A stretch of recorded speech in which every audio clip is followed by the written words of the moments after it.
Yes, this is Arthur Oma coming at you again from the Black Titanic. Yes, black people are aboard the Titanic. So what I need you guys to do now is hit that like button, share and subscribe. Yes. This is Arthur Oma from the Black Titanic. Yes. Hit like, share, and subscribe. Get it, girls. This is my alma mater, y'all. Hit like, share, and subscribe. Hit like, share, and subscribe. Yes. This is Black Titanic once again. Coming after you, I'm Arthur Oma of the book Black Titanic, where Africans America was aboard the Titanic.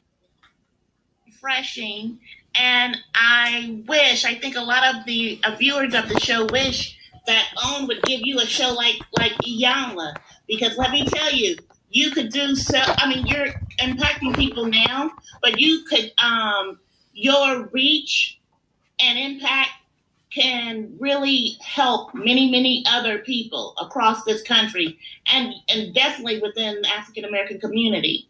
So I do appreciate and thank you for your work.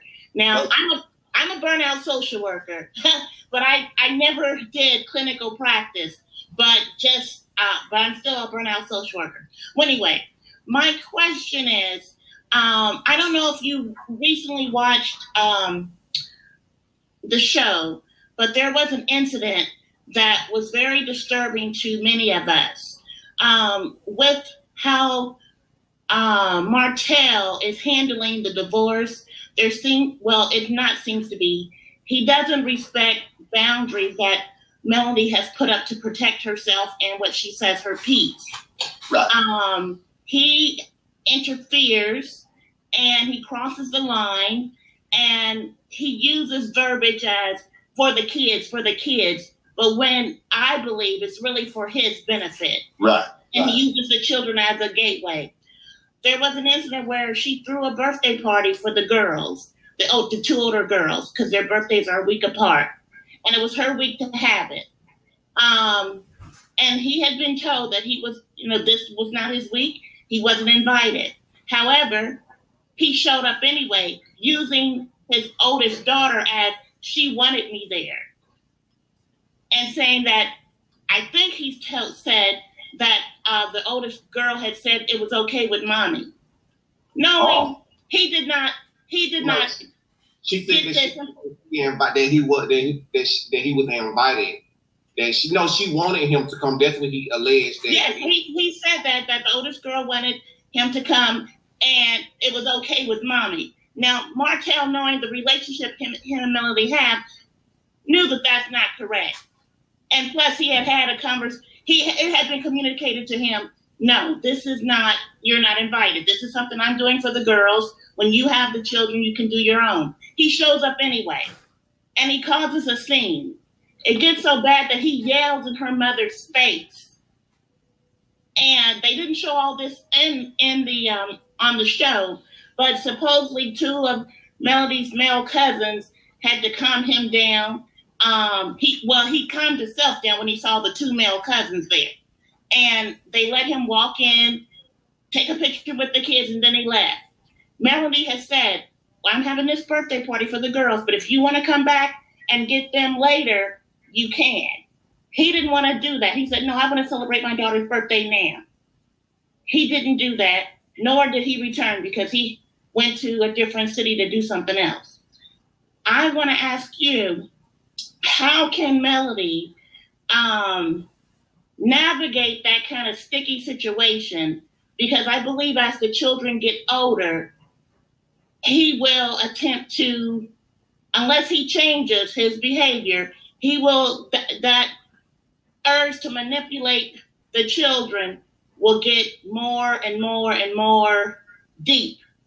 And how can she protect herself as well as the children and still try to, well, I don't even want to say co-parent, I guess parallel parent, because right now it's hard for her to co-parent with him. What would be your advice on a situation like that? And that's what I think. Well, first off, one of the things I'm going to say is that divorce is never final. Yeah. Divorce is never ever going to be final. Now, here's what happens. People divorce the behavior of their spouse, but do they really divorce the emotional connection that they've had? All the good. Listen. You divorce somebody, and and you can still think, man, every time there is a birthday or there's an anniversary or there's a color or there's a piece of music or there's a car or there is somebody who looks like somebody, it brings back either the good times or the not so good times. Okay?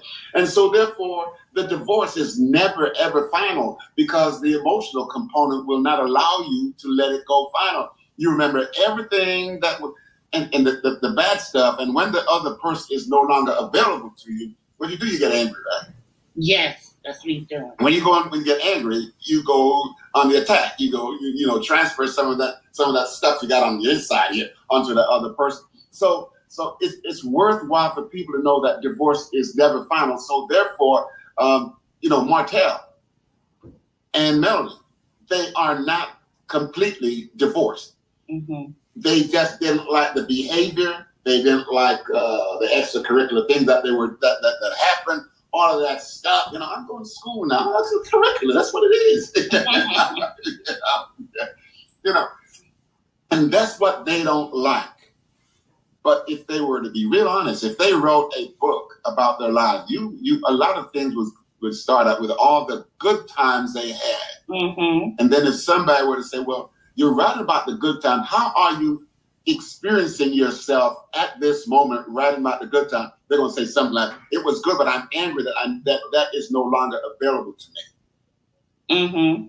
And they want to be available to them. So this is what I'm saying, this divorce thing is never final. Now, if Melody can know that, she will know that that's a part of the reason why Martel is there, because there's a piece of her that he's not done with and still desire. And because he can't get it through directly from her, he then will do what? Allow his child to become the gatekeeper of that relationship. But then that puts the child in a compromising situation because she already know what mom and dad's doing. And then off camera, off everything else, I don't know what Melody's going to say about to this child. Yes. And when they get them in their separate weeks and their visitations, now they have to figure out and play this game of I gotta know what daddy wants so I can behave daddy. I gotta know what mama wants so I can behave mama. And when I'm with daddy, I don't see nothing good. I don't say nothing good about mama. When I'm with vice versa. If these things happen, and it puts the children in a place where they really don't need to be. Yes. They don't need to be there. Why? Because the children, despite the divorce, the children still love the parents. Mm-hmm. And especially the younger children will still want to have the availability of both parents at the same time, but they have parents' unavailability as opposed to ability, and they have to fight that. It's very painful for them to have to fight that. So if she could understand that and know that his behavior is all about the fact that he's not divorced from her. Mm-hmm. Yeah. Yeah, that's it. I just was listening to his answer. That's it. Now, I'm about to say, Shirley, this is Barbara. I just want to thank you for coming up. Look, Dr. Kid, I'm about to fan you off. I know you're hot right there. There you have it, Dr. Dr. Kit said, yeah, children are used as a gatekeeper. And in Martel's mind, he is not divorced from just one, from Melody. This is Melody. You know what Dr. Francis just said, that Martel is probably using his kids as the gatekeeper. And we've seen it over and over and over, how he uses his kids for his benefit. Call. Let me let you listen to it. Now listen at this. So you're not going to get an internet? No, I'm going to Okay.